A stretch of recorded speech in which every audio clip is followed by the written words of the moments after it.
Olá pessoal, então esse é o segundo vídeo da série em que eu apresento de onde eu vim, no sentido de quais as referências que eu tô usando para falar do que eu falo, né? Que é uma mania com certeza de acadêmicos, né? A gente faz lá um referencial teórico quando vai fazer uma monografia, né? Um trabalho. Mas também é uma forma pra mim de testar algumas coisas. Não tô acostumada a gravar vídeos, muito menos essa coisa de gravar vídeo meio falando sozinho, né? Eu não gosto muito disso. Mas então é um teste também pra ir vendo o que funciona, o que não funciona. Como que eu vou me sentindo à vontade também pra apresentar algumas coisas. E aí nesse vídeo, né, o primeiro eu falei então do pensamento anarquista e esse segundo é para falar um pouco de alguns autores mais contemporâneos e etc, que foram também surgindo para que essas pesquisas dessem certo, né, e para que essas pesquisas, as minhas pesquisas, se desenvolvessem.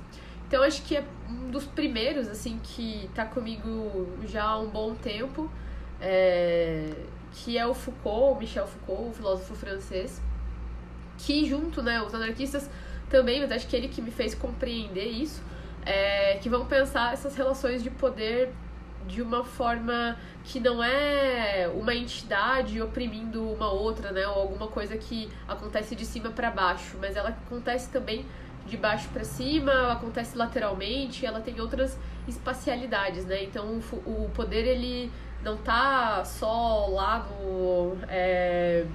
num lugar acima de você te oprimindo, né? Mas ele opera em rede, né? Ele tá espraiado em pequenas micro-relações, né? Que é a micropolítica do poder. Então, o poder, ele tá nos saberes, ele tá desses saberes que a gente tem sobre a gente mesmo, tá no nosso corpo, tá no nosso comportamento, né? Da maneira como a gente se entende a gente mesmo, né? Então, o Foucault vai dizer que o poder ele não se dá, ele não se troca e ele não se retoma, ele se exerce, só existe em ação. Estou citando o Foucault aqui. O poder ele não é principalmente manutenção e reprodução das relações econômicas, mas acima de tudo uma relação de força, né? Então ele não é algo, né? Eu peguei o poder, né? Eu tomei o poder. Não, né? Você exerce o poder, né? Ele está em ação o tempo inteiro, né? E aí, dentro dessa ideia, né, do poder, o Foucault vai falar também dos nossos processos de subjetivação, né? Então, como esse poder vai nos constituindo, né, nessa ação e de como as coisas vão se dando, a gente vai se fazendo a gente mesmo, né? Então, há uma série de tecnologias que vão nos formar sujeito. E que elas podem ser externas, né? Ele vai falar das tecnologias políticas do indivíduo, por exemplo, né? A prisão, que faz com que a gente não queira ser o vagabundo que tá lá dentro, né? O manicômio, você não quer ser o louco. Então isso vai te formando, pra você entrar dentro de um padrão do que é uma pessoa normal, né? Do que é uma pessoa trabalhadora e etc, né? Porque você não quer parecer aquela que tá lá aprisionada nessas instituições, né? Então elas vão também nos organizando também, né? Essas instituições. Então elas incidem sobre nós, mas tem também aquelas que são as tecnologias que mais me interessam aqui, que são as tecnologias do eu, as tecnologias de si, que o Foucault vai dizer que são aquelas que a gente aplica sobre a gente mesmo, né? E o Foucault vai dizer que essas tecnologias, elas são tecnologias que permitem aos indivíduos efetuar pelos seus próprios meios um certo número de operações sobre os seus próprios corpos, suas próprias almas, seus próprios pensamentos, sua própria conduta e o fazem de modo que se transformam a si mesmos, modificando-se para alcançar um certo grau de perfeição, pureza, felicidade ou poder. Então, as técnicas que a gente desenvolve para a gente se sentir melhor com a gente mesmo, né? Aquilo que também vai fazer a gente dormir mais tranquilo, digamos assim, né? Que faz com que a gente se mantenha vivos também, né? Que a gente se coloque no mundo de uma determinada maneira e vai se reproduzindo, né? Enquanto vai se produzindo todos os dias a gente mesmo fazendo essa manutenção disso que a gente diz que a gente é, né? Que a gente acredita que a gente é. Então, são as práticas pelas quais a gente transforma a nossa própria existência.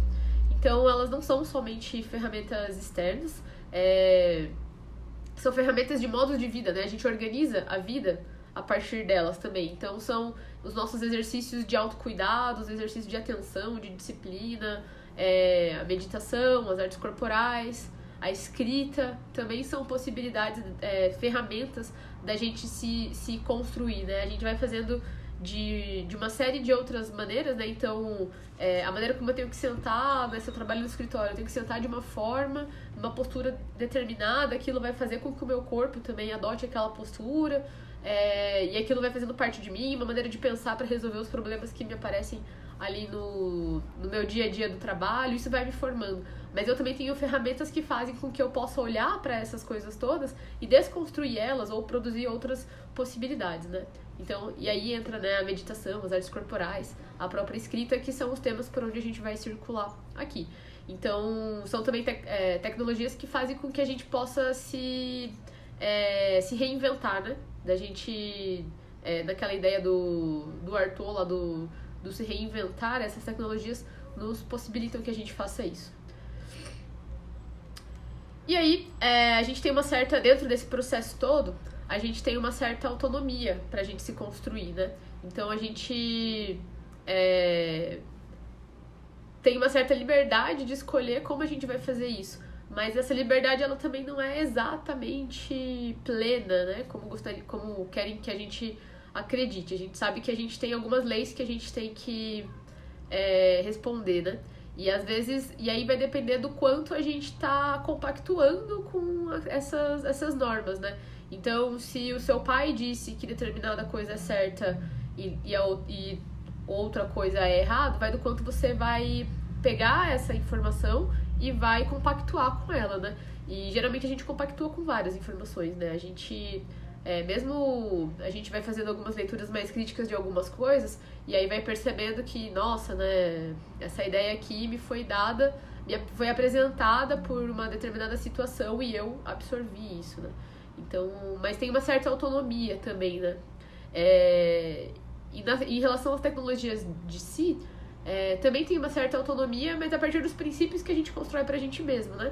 Então, por exemplo, se eu tenho uma determinada religião, uma determinada filosofia de vida, eu vou me construindo com base, né? Tenho uma autonomia para escolher as ferramentas, uma autonomia para escolher ali, né, como eu quero me construir, mas também eu vou fazer isso com base nas minhas crenças, né, na minha filosofia de vida e etc, né? Então eu vou... são as leis que a gente cria pra gente mesmo, né? E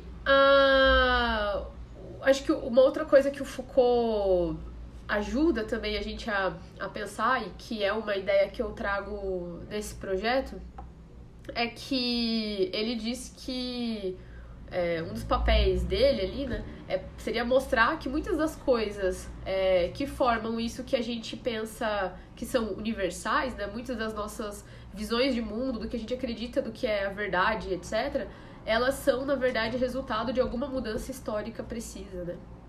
Então, esse Foucault historiador, né, que vai buscar lá na história de onde algumas ideias surgiram, que fazem a gente achar que sempre foi assim e, portanto, deveria sempre continuar sendo, né? Então, acho que o Foucault, ele abre essa possibilidade da gente pensar as coisas de uma outra forma, né? Ele vai mostrando pra gente como é que isso vai sendo construindo e dando possibilidades de caminho pra gente desconstruir. Para esse vídeo não ficar muito longo, vou parar por aqui e aí dou sequência aí nos próximos.